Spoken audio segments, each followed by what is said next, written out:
Within the K2600 song mode, you'll find a full-featured sequencer. For those of you who have never used a sequencer, it functions much like a tape recorder does. But instead of recording sound, it records events. When you play back the sequence, the 2600 recreates those events, and the instrument is played, just as if you were playing notes yourself in real time.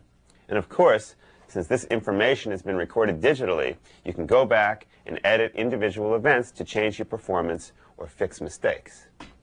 When you first go to song mode, you'll be on song 1, new song. If you're not on that song, change to it. Let's look at the main song page. Along the bottom, you'll see a row of 16 tracks.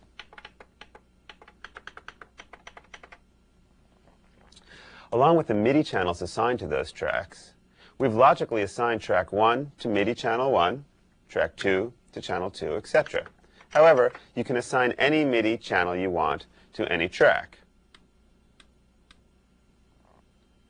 You can even have more than one track assigned to the same channel. But keep in mind that you can only have one program on a channel at a time. So in that case, both tracks would be playing the same program. To record our first track, we'll set the record track to 1 and call up a bass program.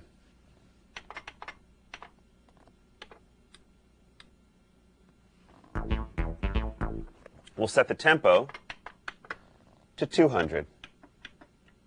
Hit enter. Press the Miss Soft button. Set the record mode to linear and play mode to loop. There are different ways of recording your data, and we'll be exploring the various record modes. Linear recording is just like recording to tape. We can record as long as we want until the memory runs out. Check that count off is set to 1, and click is set to record.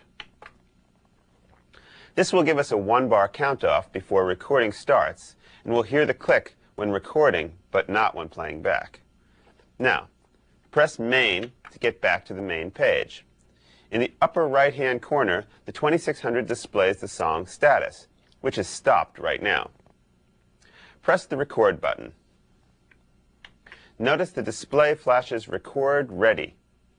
When you hit play, the 2600 will count off 4 beats, since we designated a 1-bar count off, and then begin recording.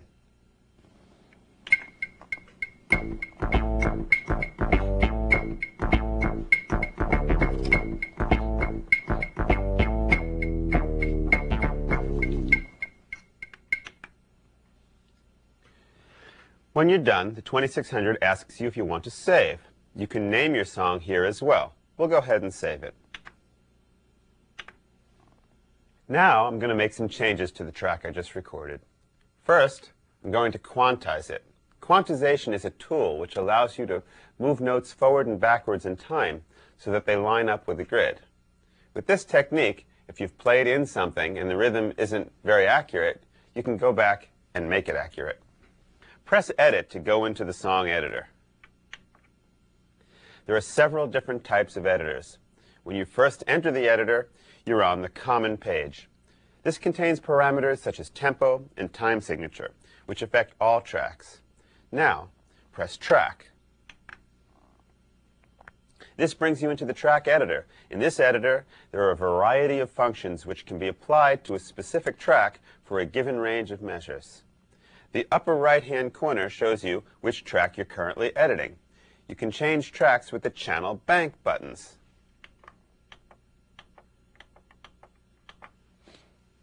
With function highlighted, scroll to quantize. Notice the boxed area on the right. This is called the Region Criteria window. You will find this for all track editing functions. It's where you set the range of measure that you want to edit, along with other criteria such as selecting notes in a certain key range or certain controllers. Since we have just entered the editor, it is set to edit from the beginning of the song till our current endpoint.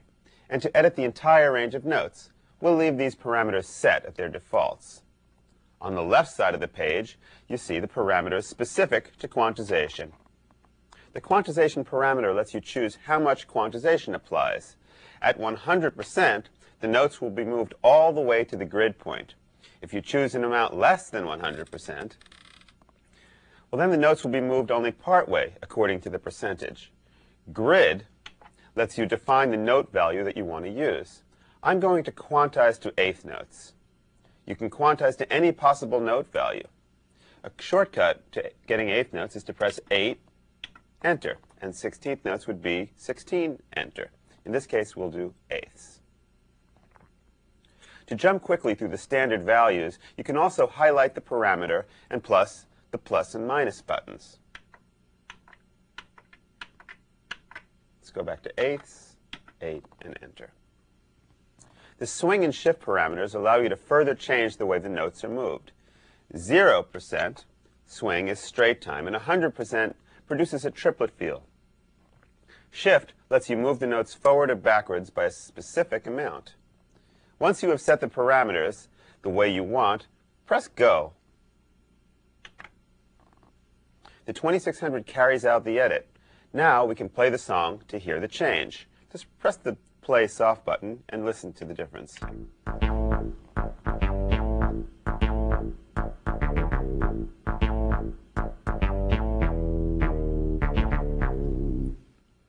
can press stop, and if you like what you hear, you can hit exit, and then save your changes. Hit yes, and replace. For our next track, we're going to record some drums. We'll be using the loop record method. Loop record works similarly to the way you would create a pattern on a drum machine. You set a length for your loop, then each time the 2600 goes through the loop, it adds what you're playing to the previously recorded information. The length of the loop is determined by the endpoint. Our endpoint is now set at the point where we press stop on our first track. We want to set our endpoint so that we can record an exact 8-bar loop. To set a new endpoint, press the Event soft button. First you have to hit Edit, and then Event. The event editor will list every single event in the track. You can scroll through the track and change individual things such as note numbers, velocity, and durations. You can use the wheel, you can use the arrows. This is great for fixing a wrong note or other small mistakes. As you scroll, you'll also hear the events. Notice that at the beginning of the track, you'll find program and bank changes along with initial volume and pan controller amounts. One trick I use to get to the beginning is I just hit 1, 1 on the numerical keypad and enter. It takes you right to the top. The 2600 creates these events when you first record the track. Scroll to the end of the track to change the endpoint. Another trick I use is I just hit a bunch of 9s, 99999, and then hit enter, and it automatically takes you to the end. Or you can scroll using the wheel. Since I'm making an 8-bar loop, I'll scroll over one parameter and type 91000 and then enter. Now we've set our endpoint. When you're done, then you can exit and save. Since I've made changes to the track, the 2600 is always going to ask if you want to save it. And of course, you'll say yes and replace. Now I'll record my drum track. Set the record track to 2. You can use the channel bank buttons or scroll over to where it says record track. And call up a drum program. Go back to the miss page and set the record mode to loop. I'm also going to set this track for input quantization. You can actually quantize during the recording process by setting the quantization parameters on this page instead of quantizing in the editor after the fact.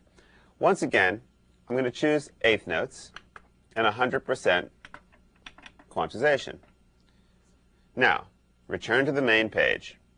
Make sure that the mode is set to merge.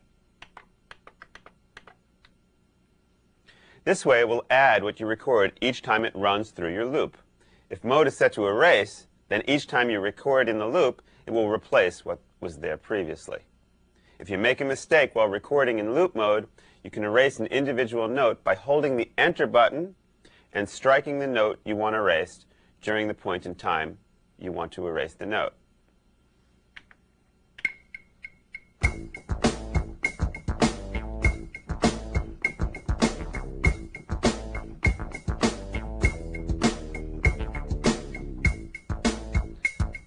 add some percussion. No, not that. So I'll hold down Enter and get rid of that on the loop.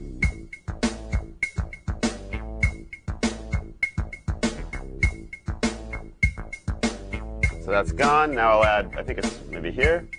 Ah, yes.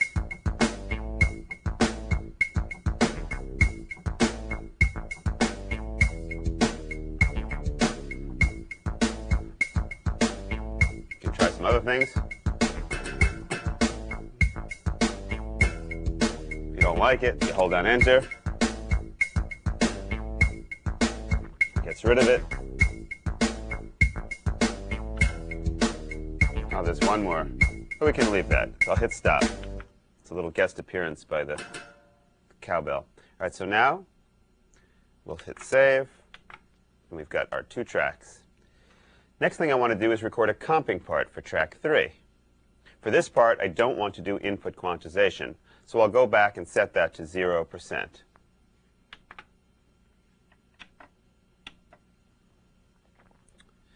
Also, I want to set this for unloop record mode. Unloop allows you to record a track that is longer than the original loop while it continues to loop the other tracks. So in this case, I'm going to record 16 bars. After the 8th bar, the drums and bass will loop back to the beginning while my comping part records in a linear mode for all 16 bars.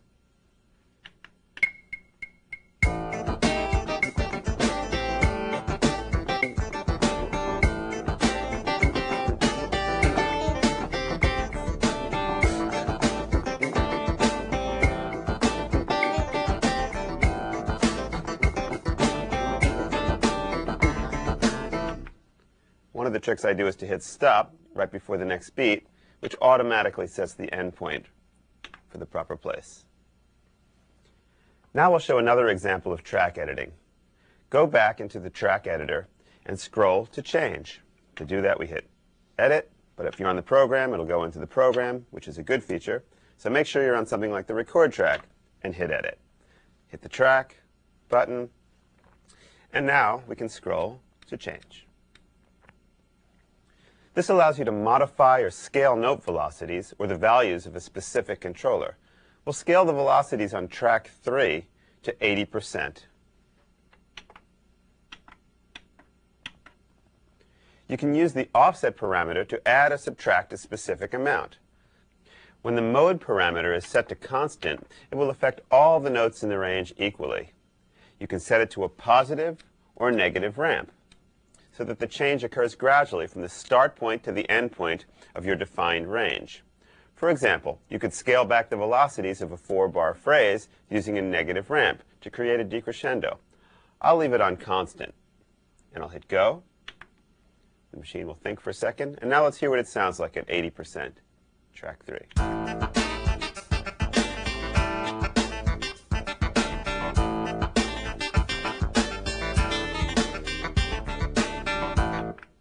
Very funky. Next, we'll record another track.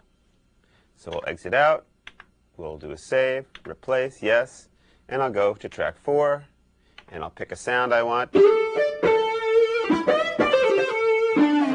Good. And we'll make sure that we're not quantizing, because the lead doesn't necessarily need to be. Back to main. I'll hit record. We're still in unloop mode, so I can really go on and play the lead as long as I like. So here we go.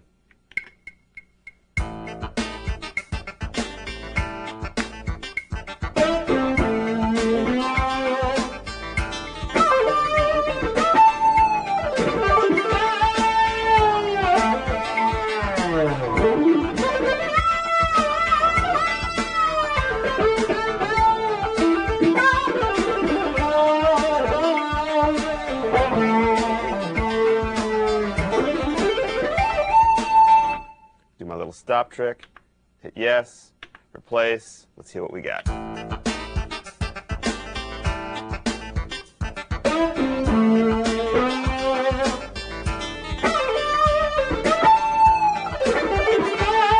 Take the volume of the lead down a little.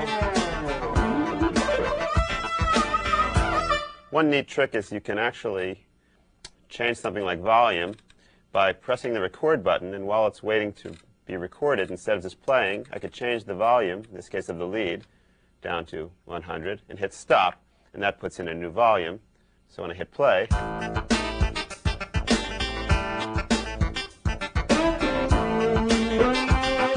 that's much more reasonable. I'm going to show one more example of the track editor. Hit Edit, go to Track. Now we'll scroll the function to Erase.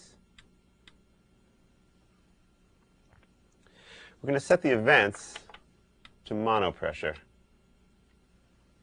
If your keyboard has mono pressure and was set to transmit it, you may have recorded a lot of pressure events into your sequence. If the sounds you're playing do not utilize the pressure, then these events waste a lot of memory. So we'll get rid of them. Instead of erasing the pressure from just one track, I want to do it from all the tracks. So what you can do is press the channel bank buttons together, both of them, give them one shot, and you can see in the top right it says All. Now it's set to erase mono pressure. I hit Go, it does it, and then we can exit out, hit Yes, and mono pressure is gone. Now let's take a look at the mixer page. As you can see, this page resembles the layout of a mixing board. You can set initial levels for each track or record changes in real time. You can play the song and change the levels and pan position for various tracks. In addition, you can mute individual tracks using the 8 mode buttons. You can access all 16 tracks by switching from 1 through 8 or 9 through 16. The muting is temporary and is in effect only while on the mixer page.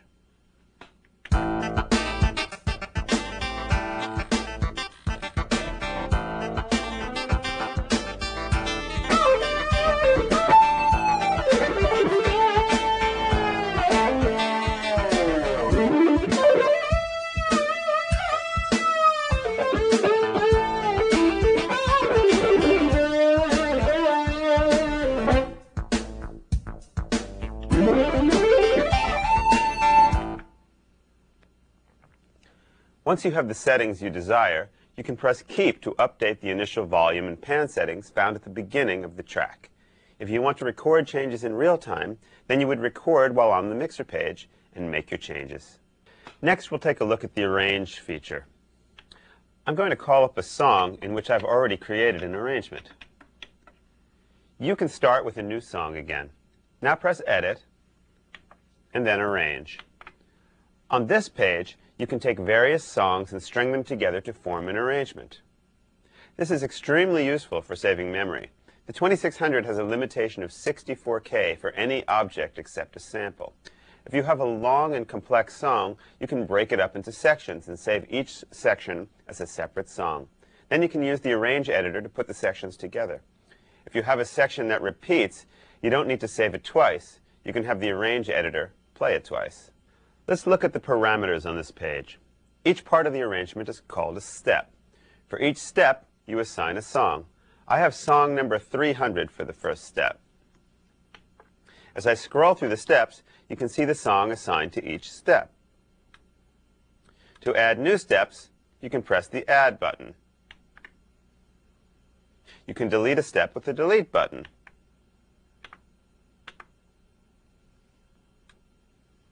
For each step, you can choose to mute individual tracks. In this way, you could assign the same song to 2 steps, but mute different tracks in each step. Then when you play the arrangement, you will hear 2 different sections, even though they were using the same song. You can also transpose a step and have it repeat any number of times. One great feature is that you can trigger steps from various keys and then play along with them, so you can spread your different sequences across the keyboard and trigger them in any order you want to create arrangements in real time. As you can see, I've assigned the first song from C1 to G1, the second song from C2 to G2, etc. Since the song is assigned to a group of keys, as I play up and down the keyboard, the entire sequence will be transposed. However, I don't want the drums to transpose, since they would end up playing different drums assigned to those other keys. To prevent this from happening, you tell the 2600 that a specific track is a drum track so that it will not respond to transposition. You can set this parameter on the common page in the editor. So if I go to song 300, and we look inside the editor, you will see that tracks 2 and 3 are set as drum tracks. There is one last parameter you need to set to trigger songs from keys. I'll go back to my arrangement song and press Edit. Notice the parameter called Trigger Channel. I have this set to MIDI channel 7. I've called up a lead sound on channel 7, and when I play the notes I have assigned to trigger the steps, the song plays without playing the lead sound. But when I play any other notes, you hear that lead.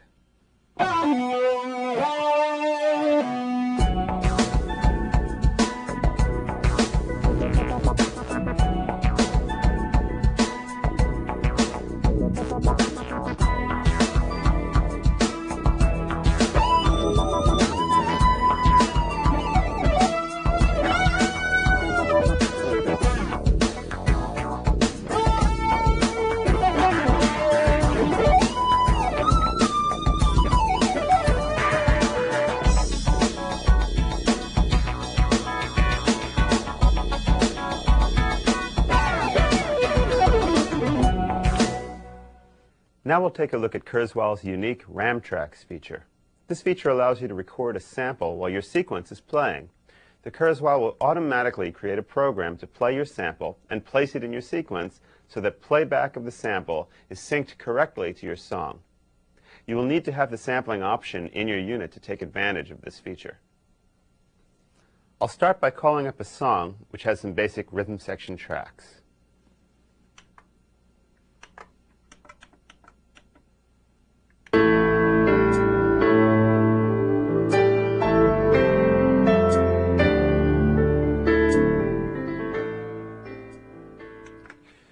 Now, I'm going to record a guitar part to add to the song.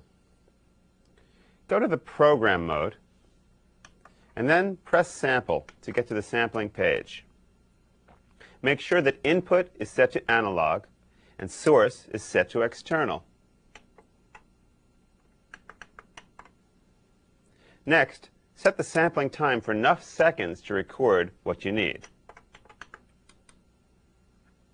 Of course, the maximum amount of time you can choose will depend on how much sample RAM you have in your instrument.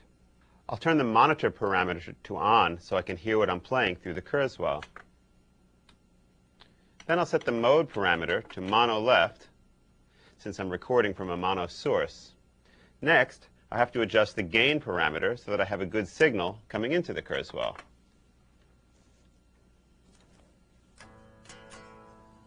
A little hotter. The level meters show the level of the signal. As in any recording, you want to get the signal as close to 0 dB as possible without pinning the meters. The next thing that I'll do is set the threshold so that it doesn't actually begin sampling until it reaches a level that's above the level that I set. So in this case, I can see that the level is reaching -4 dB, but I'll set the threshold for -24. That way, as soon as it goes over that, we'll begin the sampling process. In order for the RAM tracks feature to work, the song must be playing before the actual sampling begins. If you want to start sampling from the beginning of the first bar of music, then make sure that you have the click parameter set to count off so that you get a count off before the song starts playing. If you have a keyboard, you can simply press the dedicated play button. For those of you with a rack, pressing the left and right cursor buttons together will start the current song. Now I'll press record in the sample mode, but it will actually wait to begin sampling until I exceed the threshold limit. Once I've done that, I can press play and begin my performance.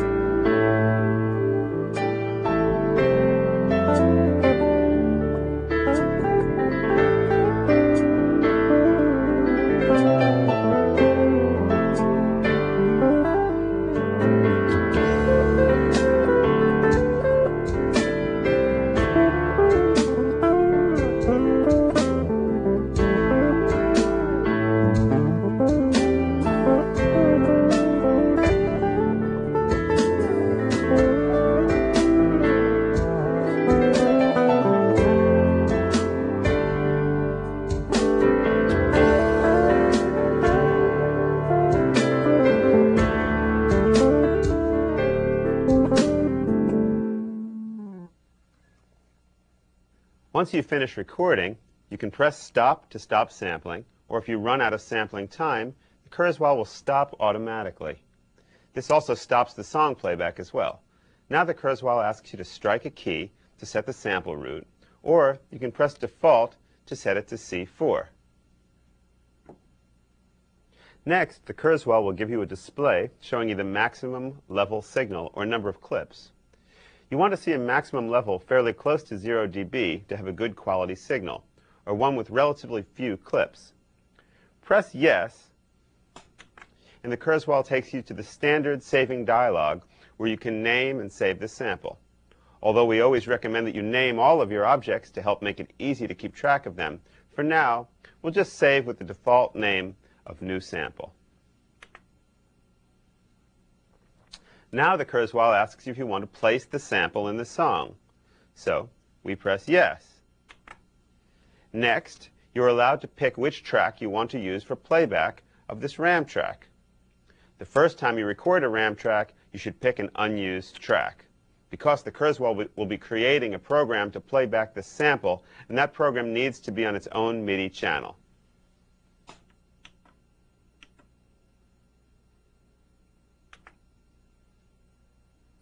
Finally, the Kurzweil asks you to strike a key, which will be used to play back the sample. This key is different than the root key. It's the key number used to actually trigger the event in the sequence. The Kurzweil makes sure that the sample plays back at the right pitch, regardless of which trigger key you select. Now, if you go to the song and scroll to the track you chose, you will see that there is a new program assigned to that track.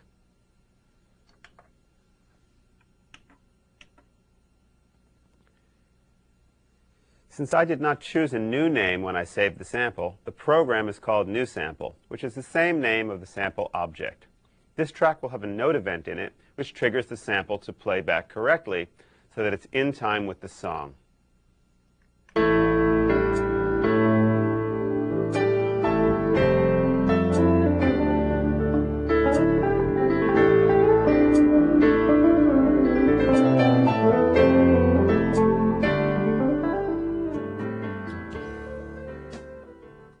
You can continue recording more RAM tracks. Once you've recorded the first RAM track, you can choose the same song track to use for your additional RAM track. In fact, each song track can have up to 32 RAM tracks. This is because the Kurzweil will put each sample on its own separate layer in the program, and a program can have up to 32 layers.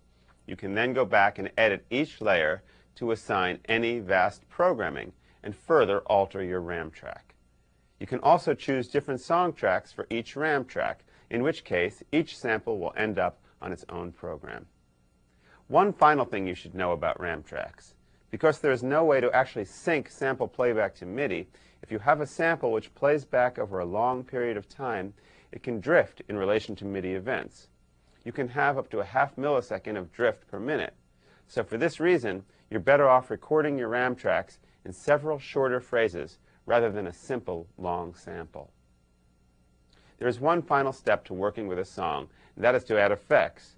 But before we show you how to do this, you need to learn a little bit more about how the effects work in the K2600. In the next section, we'll cover the basics of KD effects and then come back afterwards to show you how to use effects with a song.